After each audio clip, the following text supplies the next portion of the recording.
বুঝছেন আতিক ভাই? আপনি তো বড় ভাই, দুঃখের কথা আপনার কাছে কইতাম না, কার কাছে কইতাম?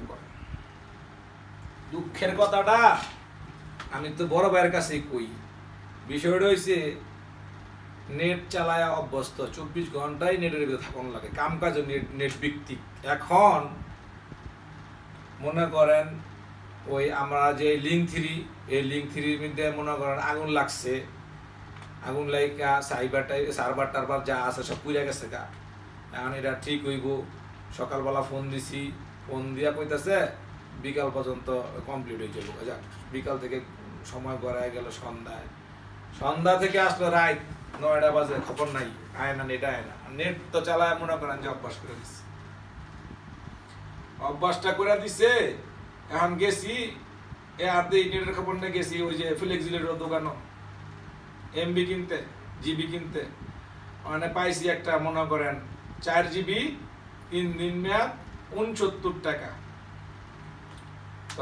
চিন্তা করলাম 3 দিন তো পাইতেছি 69 টাকা, যাক লই, বাংলা লিঙ্ক লইলাম।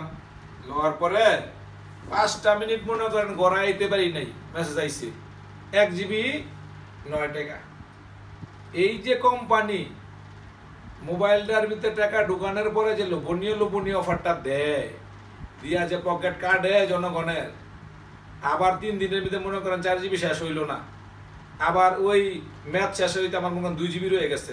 আমি তো 4 জিবি টাকাটা কিনছি নাকি, 2 জিবি ব্যবহার করছি, 2 জিবি থাকবো, পরে আবার যদি আমি রিচার্জ করি ওটা লাগে অ্যাড দিয়ে দিব না, ওই পুরো টাকাটাই লয়ে জায়গা।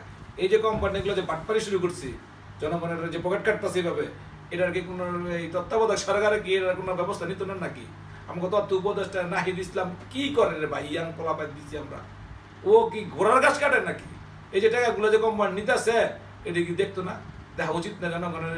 আজকে তো কোনো দুর্নীতি নাই, এখান যে দুর্নীতি হইতেছে করতেছে, এটা কি দেখা উচিত না? এটা আমি আপনাকে জাতির বিবেকের কাছে প্রশ্ন রাখলাম।